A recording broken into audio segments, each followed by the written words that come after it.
A few videos back, I got the coilovers installed while also putting the engine into the car. It's hard to believe that this is now over 1,000 miles ago, and I apologise that it's taken this long for a substantial video update. I also talked a lot of about the rear suspension that these Porsches came with. It sucks by today's standards. Trust me, the race cars though, like the 1974 3-litre RSRs, got coilovers. But the 2.1 turbo RSR got completely custom rear trailing arms paired with 917 drive shafts with the guibo. Love that word. These trailing arms were all one piece, no separation of the spring plate. I don't want to go that far yet, so a simpler solution is going to these 935 style spring plates. Now you're probably thinking, what's a 935? Well, shame on you for not knowing, but the 935 was first seen in 1976. It took all that knowledge gained from the extremely successful 2.1 RSR and introduced a car ready for Group 5 battle. But I digress. The whole point of this video is to find out why I had to cut this bolt out and finally get my 935 style spring plates installed. I truly hate the way the rear suspension is designed on this era of rear engine German cars. From the Volkswagens to the Porsches, the rear geometry just sucks. I'd love to redesign the entirety of this rear suspension at some point, but for now, I'm going to install these shiny 935 style spring plates from Rebel Racing. I genuinely wonder how many times I've had to raise the car on jack stands in the past 6 months alone, and I'm sure you guys are probably bored of seeing it. But to change the rear suspension, one must get the rear end back in the air. And so, here we go again.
Now that the car is back up in the air, I can access the bolts holding the spring plate cover on, then move on to the bolts holding the spring plate to the trailing arm.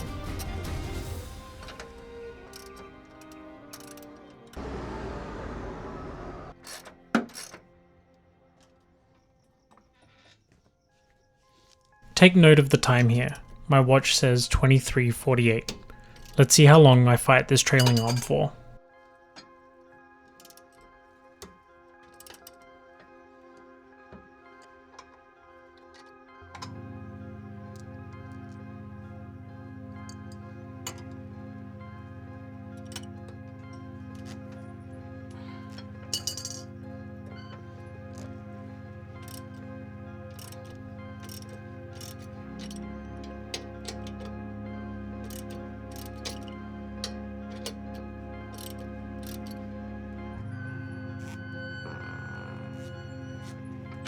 $23.55.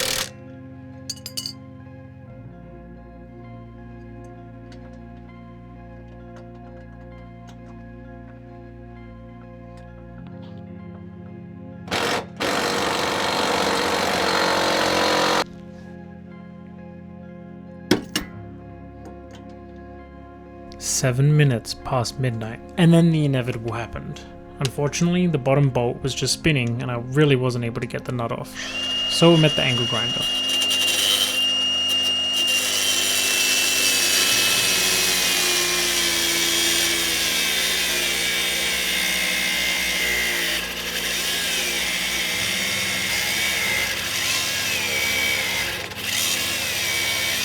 Sorry, neighbours.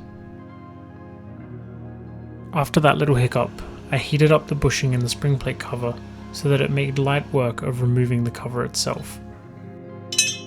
Once the cover is off, I then had to remove the rocker cover just enough to be able to slip the torsion bar out and over. Using a pry bar behind the spring plate and exerting some force while wiggling it, I was able to get the plate off.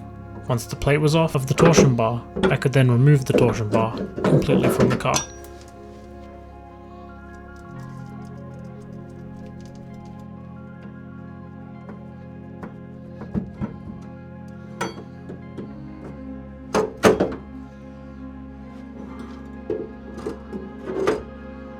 There is also a rubber bushing that sits within the torsion bar housing. Again, I heated it up and then removed it with some vice grips. I then mounted up the Rebel Racing 935 style spring plate and got to work.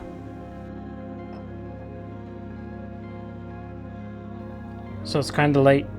I got everything except for these bolts in.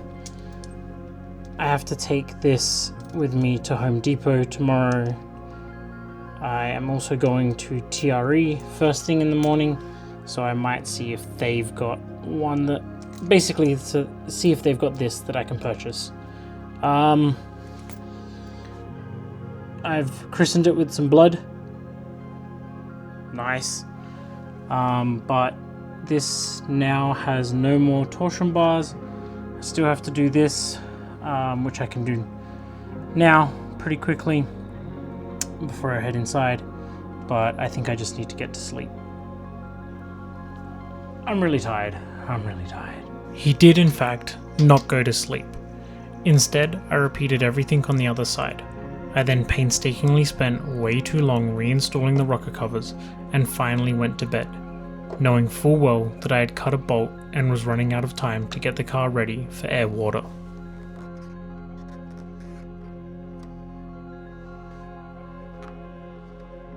So the next day I headed over to TRE Performance here in Van Nuys. I was grabbing some exhaust headers for another Porsche enthusiast and figured I'd shoot my shot with Dave there about grabbing some bolts. Luckily, he was pretty chill with me poring over some boxes, and I was able to get the driver's side plate reinstalled, rocker covers back on, fitted the wheels back on,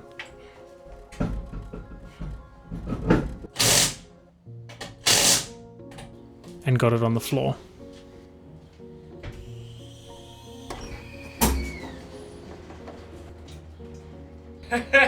And boy was it on the floor. Without the torsion bar tension, the coilovers were the only thing holding the car up. Barely. I then spent some time readjusting the coilovers to get back to the right ride height.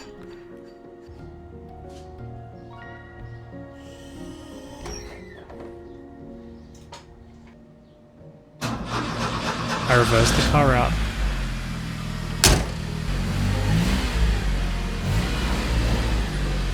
had a visit from Mason, and then got the car back in.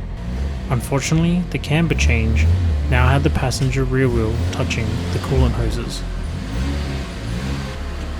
I spent some time trying to pull the camber out, but I was unable to. This excessive camber was due to the fact that I put the spring plate pivot point on the top hole instead of the middle. So, once again, Kevin saved my ass. That night, I drove down to his and grabbed some 25mm 1-inch wheel spacers from him. I put them on, made sure the tyre wasn't rubbing on the hoses, and took the car for a drive.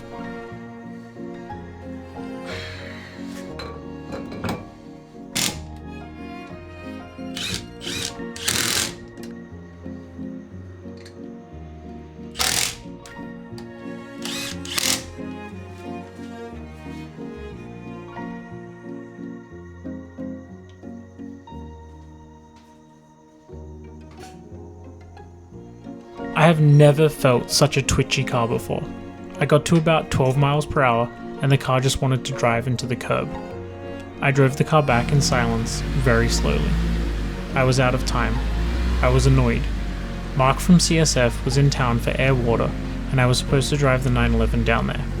If I hadn't have cut that bolt, I would have had a wheel alignment sorted and been able to drive the car. Alas, it just wasn't meant to be. I drove down in the trusty Q5 daily and still got to hang out with Mark, while spending way too much time taking videos and photos of BBI's 993. I said my goodbyes to Mark and headed back to the house, disappointed but glad I made it. Somewhere between installing the spring plates and getting the wheel spaces from Kevin, I finally got the passenger seats installed. A long time ago, I built these FIA spec seat rails that basically drop in, bolt between the tunnel and rockers, and then the seat bolts onto that.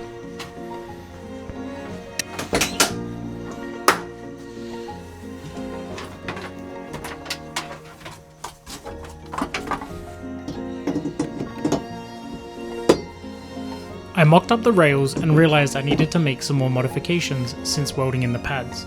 Nothing a little angle grinder action couldn't fix. And I really should have covered up the interior now that I look back at this.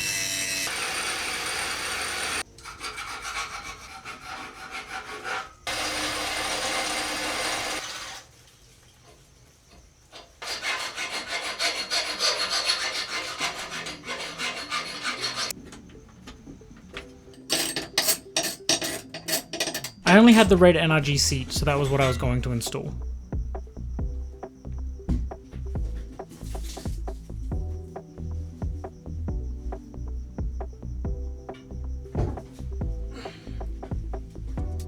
First I mocked up the slider on the seat brackets I had, bolted them to the seat, and then mocked up the seat in the car. I had this seat in and out more times than I'd like to admit, but honestly, it was worth it.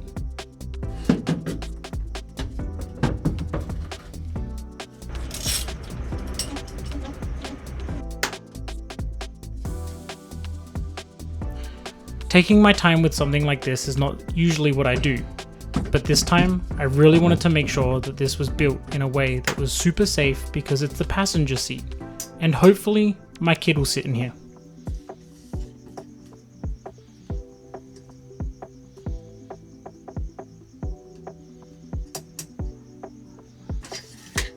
I took my time to measure up exactly where the slider was going to land, making sure, and doubly sure, that everything was sitting nicely. I spent a really long time doing this.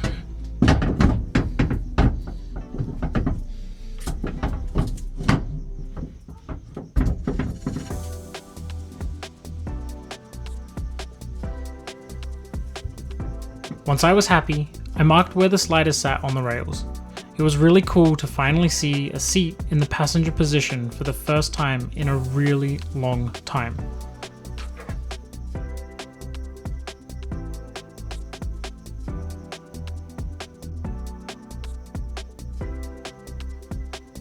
Your dad told me, Avery, that you thought it was rust, and just wanted to let you know that it's just glue, and we'll peel it off soon. I then removed the mounts and spent way too long drilling out the holes for the threaded dowels I was welding in, only to come to the realization that I had run out of welding gas.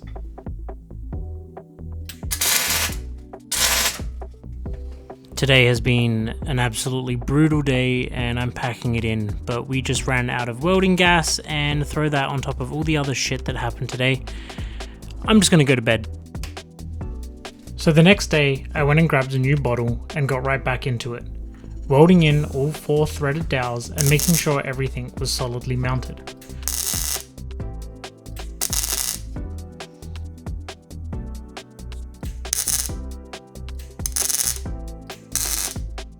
A little tip, when welding in anything threaded, make sure you thread something in when welding to dissipate heat, just a little bit.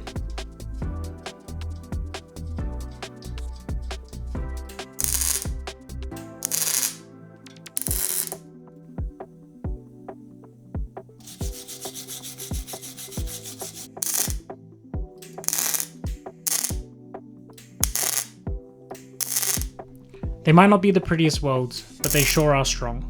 I was happy with strength over prettiness. Now it was finally time to bolt the passenger seat in properly for the first time since 2021. That's how long this car has been without a passenger seat. I added a Sparco 4-point harness that Aaron from my Discord server sent me, and I was finally able to drive passengers around. I won't lie, my 4-year-old son was the first person to sit in that seat while moving the car out of the garage. The smile that kid had made it all worth it. This project really is to show him how dedicated his dad is. The day after Air Water, I got a nice visit from Andrew and RJ. They'd driven down from Canada for the show and called through to see this bastard creation of mine. I made Andrew sit in the car, and of course, do the Honda boy thing and hit limiter. That night I was absolutely hellbent on getting the car to at least drive straight. I spent a good amount of time messing around with the tow and at least got it to a point that I could drive it. Then a few days later I went to Perfect Lines Restoration in North Hollywood for an alignment. Suffice to say the car was all kinds of weird, but Anthony got it sorted and I can now confidently say that the car drives straighter than it ever has. And that kind of brings me up to where I am today with the car. Currently, it's in car jail on the lift at the Mastercraft Unlimited shop. But I'll get into that in the next video.